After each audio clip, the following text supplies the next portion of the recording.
Mathieu Vallet, vous savez ce que c'est que le racisme d'atmosphère ? Non, moi je connais l'ensauvagement d'atmosphère et la haine de la France d'atmosphère. Monsieur Faure, je sais que c'est pas, sans faire de jeu de mots, leur fort, les politiques de sécurité, mais après l'affaire Naël en 2023, il y a eu des émeutes les plus fortes que le pays ait connues sous la 5e République, pire que 2005 après Ziad Bouna, Clichy-sous-Bois, et la préfecture de police avait fait un rapport très documenté où sur près de 400 condamnations, elle avait analysé le profil des condamnés et elle nous expliquait que 79% étaient des jeunes hommes de nationalité française et surreprésentés par des jeunes issus de l'immigration de la 2e et 3e vague. C'est pas raciste de dire ça, c'est simplement mettre des mots M-O-T-S sur les mots M-A-U-X, puisqu'aujourd'hui on a des jeunes français, qui sont nés en France et qui détestent la France, qui n'épousent pas ses valeurs et qui, lors de ce week-end, on l'a vu, ont cassé, ont pillé et surtout ont fait des batailles rangées, ont chargé et ont agressé des forces de l'ordre. Vous êtes d'accord avec cette idée que il existe en France un racisme d'atmosphère ? Non, j'ai dit qu'il y avait un ensauvagement, une haine de la France d'atmosphère. Il y a pas d'accord, mais c'est pas la question que je vous posais. C'est ce que je réponds, Olivier Faure. Mais Olivier Faure, il prend ses rêves pour des réalités ou ses lubies pour des vérités. Moi, j'en sais rien parce que Monsieur Faure, on l'a pas beaucoup entendu ce week-end soutenir les policiers, soutenir les gendarmes, soutenir les commerçants. Donc Monsieur Faure, au lieu de dire comme Monsieur Léon de la France Insoumise, qui se ressemble, s'assemble, on comprend les associations du second tour il y a un an. En fait, il explique que le problème c'est la France, le problème c'est les forces de l'ordre, le problème c'est des responsables politiques qui veulent lutter contre cet ensauvagement. Et dire ça, c'est pas être raciste. Et lui, il met une couleur de peau ou une origine là où il confond la nationalité. Et ça, c'est le problème de l'extrême gauche et de la gauche. Je termine sur ça. C'est que la couleur de peau ne fait pas une nationalité. En France, on a la chance d'avoir une nationalité qui est offerte à ceux qui épousent ses valeurs, ceux qui s'intègrent, ceux qui s'assimilent. Et malheureusement, aujourd'hui, ça ne fonctionne plus. Et dire ça, ça déplaît à la gauche, mais elle est responsable du chaos du pays avec qui elle a partagé le pouvoir pendant 40 ans avec la droite. Donc, je pense que c'est ça qui doit l'agacer aujourd'hui. Nous sommes avec Dominique Sopo, président de SOS Racisme. Est-ce que Olivier Faure devrait dire ça ? Est-ce que parfois de dénoncer ou de stigmatiser certaines personnalités politiques, c'est pas contre-productif ? Écoutez, d'abord, je rappelle que le contexte dans lequel on se situe, c'est qu'il y a une personne qui, parce qu'elle était arabe, s'est fait tuer de 5 balles, et qu'une autre personne, turque, a failli y passer. Donc je pense qu'il faudrait peut-être recentrer sur ce qui, ces dernières heures, s'est déroulé dans notre pays et qui montre un retour des crimes racistes dans notre pays, après le crime de Jamel Benjabala, après à Dunkerque en août dernier, après celui d'Aboubacar Cissé dans la mosquée de la Grand-Combe, et enfin ce crime, et même ce double crime, puisqu'il y a une tentative d'assassinat aussi sur cette personne de nationalité turque, qui vient d'ensanglanter le Var. Il y a ensuite des commentaires politiques sur la responsabilité des uns et des autres dans leur prise de parole publique. Ce qui est certain, c'est que le racisme ne vient pas de nulle part. Le racisme il vient notamment du fait qu'on a une dégradation très forte du débat public et que l'expression du racisme, sous une forme ouverte ou sous une forme plus camouflée, au nom de la sécurité, au nom de la lutte contre l'ensauvagement, j'ai encore entendu, etc., en fait, s'exprime de façon de plus en plus puissante, de plus en plus affirmée, en désignant des catégories de la population, comme je viens encore de l'entendre sur votre plateau, les immigrés, leurs enfants, les musulmans, etc., etc., etc. Quand on lutte contre le racisme, c'est pas simplement parce que c'est désagréable à entendre des paroles racistes, c'est parce qu'on sait très bien que dans le racisme, il y a toujours la promesse d'un crime. Et cette promesse, elle s'est réalisée à Puget-sur-Argent. Alors, la personne est toujours en garde à vue, bien évidemment, et je crois qu'il peine à expliquer aux enquêteurs le pourquoi de son geste exactement. Racisme d'atmosphère. Est-ce que, Dominique Sopo, tout simplement, ce n'est pas aussi d'entretenir cette dérive, parfois, que vous pouvez dénoncer, de la parole publique, et notamment des hommes politiques ? Est-ce qu'à un moment donné, on ne peut pas garder raison et d'avancer, de discuter plutôt calmement pour dénoncer les crimes contre lesquels on veut lutter ? Oui, vous savez, on peut dénoncer effectivement les crimes contre lesquels on lutte, c'est ce que je suis en train de faire. On peut aussi interroger justement la parole publique. Je pense que le crime qui vient de se dérouler à Puget-sur-Argent, qui est la suite de crimes que l'on vient de voir et que j'ai rappelé il y a quelques instants, ça montre aussi, ou en tout cas ça doit inciter les responsables politiques à une hauteur de la parole publique et de ne pas jouer de logique de stigmatisation.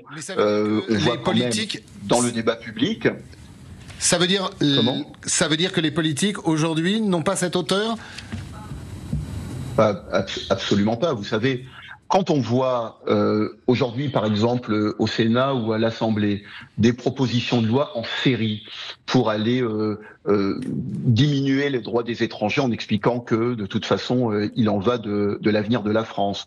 Quand on est à des tribunes pour dire vive le sport à bas le voile, lorsque on entend des responsables politiques expliquer qu'il faut réformer la Constitution pour retirer les garanties d'égalité qu'elle offre, conformément d'ailleurs à l'espoir révolutionnaire de 1789, le moins qu'on puisse dire, c'est qu'on est dans une dérive très très grave du débat public dans notre pays, avec des attaques coordonnées, constante, hystérisante du débat public contre toute une série de principes.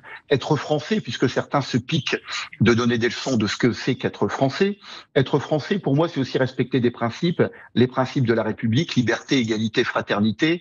Et dans ces principes, eh bien, en fait, on n'évolue pas dans un contexte où lorsqu'on est noir, arabe, juif ou autre, eh bien, on peut se faire tirer dessus par une personne qui revendique fièrement son geste dans une vidéo sur ses réseaux sociaux. C'est ça, respecter les principes de la France, son message. Il serait peut-être bon que les responsables politiques s'en souviennent tous, si tant est qu'ils adhèrent à ces principes, ce qui n'est pas le cas de toute la classe politique, à commencer évidemment par l'extrême droite. Et pour les citoyennes et les citoyens, eh bien, de se dire aussi que face à la mécanique du racisme, il faut aussi qu'il y ait le réveil de forces antiracistes, une mobilisation antiraciste pour rappeler ce à quoi nous adhérons assez largement communément dans ce pays, à savoir le fait que chacun doit pouvoir y vivre en toute dignité, en toute sérénité, sans risquer pour sa vie, à raison de sa couleur de peau, de son origine, de sa nationalité ou de quelques autres critères d'ailleurs que ce soit. Merci beaucoup Dominique Sopo. Réquisitoire contre une partie du monde politique, je vous laisse la parole bien évidemment, juste peut-être parce que vous avez été visé, notamment, pas nommément, par les propos, parce que Dominique Sopo a parlé de l'extrême droite. Je ne me considère pas d'extrême droite, donc comme ça la messe est dite. Je veux dire, moi, drame... Il a dit que des catégories de la population avaient été mises en cause. Lorsque vous quelle catégorie? Non, tout à l'heure vous avez dit j'ai cité un rapport de la préfecture de police de Paris, donc la préfecture de police de Paris raciste. Issus deuxième, troisième vague. Mais c'est dans un rapport de la préfecture de police de Paris. Je précise simplement ce qu'a dit monsieur Sopo. Je précise les données que je cite. Mathieu Vallée, vous avez écouté oui, mais je ne me sens pas concerné. Non, mais je suis pas d'extrême droite. Et alors, monsieur Sopo, même si vous ne vous sentez pas concerné, quand vous écoutez ces propos ou quelque part, toute la classe politique est mélangée. La parole, si je peux vous répondre.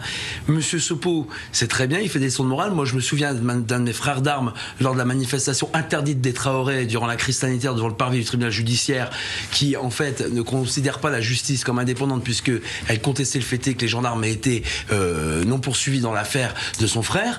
Il y avait un policier qui était de couleur noire qui s'est fait insulter parce qu'il était noir et qu'il était considéré comme un traître. Monsieur Sopo ne s'en est pas offusqué. Donc moi, le drame de Puget-sur-Argent, je le condamne. C'est un crime évidemment raciste quand l'enquête le confirmera avec le parquet national qui s'est saisi, et que cette victime, ce Tunisien ou ce Turc blessé grièvement, évidemment que nous on condamne tout racisme, tout acte attentat tel qu'il est qualifié aujourd'hui par le parquet, et il n'y a pas de sujet. Et maintenant, quand on dit certaines choses, voilà, moi j'entends pas non plus M. Sopo, je termine là, s'insurger, s'élever contre l'extrême gauche aujourd'hui, qui est aussi sur un antisémitisme d'atmosphère. Voilà, parce qu'aujourd'hui, les juifs sont pris pour cible. Aujourd'hui, les juifs, lorsque vous avez les Jeux Olympiques et qu'on dit que des élus d'extrême gauche de la France Insoumise disent qu'il faut empêcher les sportifs israéliens de venir sur le territoire national pour participer à cette magnifique compétition internationale, personne s'en est offusqué. J'ai pas entendu M. Sopo s'en offusquer. Donc moi, j'ai pas d'indignation à de vitesse. Et voilà. Mais bien sûr, mais nous, on combat tout racisme, tout extrémisme. Par contre, juste, je vous dis à M. Sopo, moi, je suis policier de formation. Les policiers, les militaires, certains postes de l'État sont réservés aux gens de nationalité française. Est-ce que l'État est raciste? Non, on va le dire et le redire. Simplement, il y a des métiers sensibles, il y a des métiers qui appartiennent à la souveraineté de la nation, où on exige une nationalité. Mais M. Sopo, comme toute l'extrême gauche, je le redis et j'en termine là, il confond la nationalité, l'origine et la couleur de peau. Nous, tout ce qui compte, c'est la fierté d'être français, c'est aimer la France et c'est défendre la France. Et ce que vous avez vu sur les Champs-Élysées, moi j'étais policier 20 ans dans les cités, on a les mêmes problèmes. Les attaques de force de l'ordre, les violences urbaines, la minorité qui pourrit la majorité. Ça n'a pas changé. Et M. Sopo, d'obédience d'extrême gauche, il est responsable du bilan actuel de notre pays parce qu'il culpabilise tous les gens qui veulent faire en sorte qu'on soit une communauté nationale et pas des communautés individuelles et communautarisées. Alors, je ne voulais pas faire un débat entre M. Sopo et vous. Parce que vous m'avez demandé de réagir à ces déclarations. Non, on est bien d'accord, mais c'est tout simplement parce que M. Sopo est toujours avec nous. Alors, M. Sopo, si je vous donne 25 secondes pour réagir à ce que vous venez d'entendre, et puis après, j'aimerais bien entendre nos éditorialistes politiques sur ce plateau. Dominique Sopo. Non, j'ai pas une grosse réaction à avoir parce qu'on est sur une sorte de feu roulant qui est une sorte de bouillie assez habituelle de la part de l'extrême droite. Je découvre que je suis d'extrême gauche. Bon, je l'apprends. Tout ça est assez marrant. Donc on est effectivement sur une extrême droite qui stigmatise toute une série de groupes dans la population. D'ailleurs, en disant qu'ils ne le font pas, ils le font. Et d'ailleurs, je rappelle que le meurtrier, dans sa vidéo, s'est référé à Jean-Marie Le Pen en disant qu'il fallait attaquer les immigrés. Au moins, ce criminel a très bien compris quel était le message de l'extrême droite et il l'a mis en application. Vous dites un peu n'importe quoi. Moi, demain, il y a quelqu'un qui fait un crime abject, un crime raciste, un crime quel qu'il soit dans le mobile, il va citer un responsable politique, donc on est co-responsable. Donc vous faites un amalgame désastreux. Et en plus, sur le respect du débat, on reviendra parce que vous qui faites des leçons de respectabilité, de démocratie à tout le monde, vous respectez pas ma parole, monsieur. Donc apprenez la politesse avant de l'infliger aux autres. Mais par exemple, est-ce qu'il y a quelqu'un qui a tué, au nom d'un responsable politique qui n'était pas d'extrême droite? Est-ce qu'il y a des crimes racistes qui ont été commis en disant, je me réfère à Olivier Faure ou à Emmanuel Macron et donc je vais buter un arabe ou un noir? C'est marrant, ça arrive assez peu souvent. Il y a des islamistes, monsieur, qui se revendiquent de la religion musulmane et que je ne confonds pas, qui commettent des attentats dans notre pays. Et moi, je ne fais pas l'amalgame entre ceux qui croient et qui pratiquent l'islam et ceux qui sont islamistes. Oui, mais c'est le même principe, monsieur. Ne faites pas celui qui ne comprenne pas. Vous êtes assez intelligent pour comprendre ça. Je vous respecte. Oui, ça sans aucun doute, mais les logiques de troll n'aident pas beaucoup dans le débat public. Donc on parle de responsables politiques. Maintenant, on parle de religion. C'est un peu la farfouille. En tout cas, ce crime a été commis au nom de Jean-Marie Le Pen. Merci. C'est comme ça. Juste. Voilà. Et je suis pas responsable des actes commis par une personne dont j'ai rien à voir. Donc faites attention à vos propos parce que la frontière elle est ténue dans l'accusation que vous portez sur mon parti, monsieur. Du parti auquel vous adhérez. Et vous êtes responsable de la méchanceté. Messieurs, parce que là, ça. Je comprends que vous n'êtes pas fier. Oui, je suis fâché avec vos propos idiots, monsieur. Merci Dominique.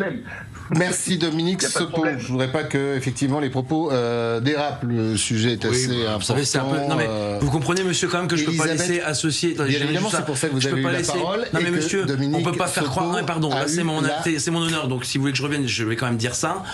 Moi, je veux bien participer à des débats, mais je vais pas me laisser cracher à la figure par une personne qui a aucune brevet de respectable. Non mais moi, la République, monsieur, j'ai été 20 ans policier et je vais terminer là. Je l'ai défendu corps et âme, parfois au péril de ma vie et au péril de mon intégrité physique. Donc monsieur Sopo qui fait des discours de salon entre gauchistes, c'est pas un problème. Non, mais continuez pas parce qu'à un moment donné, sinon il va falloir redonner la parole à monsieur Sopo. Donc on va rester. La parole pour m'accuser d'un crime dont je suis pas responsable, mais moi je peux pas lui répondre. Vous avez pu répondre.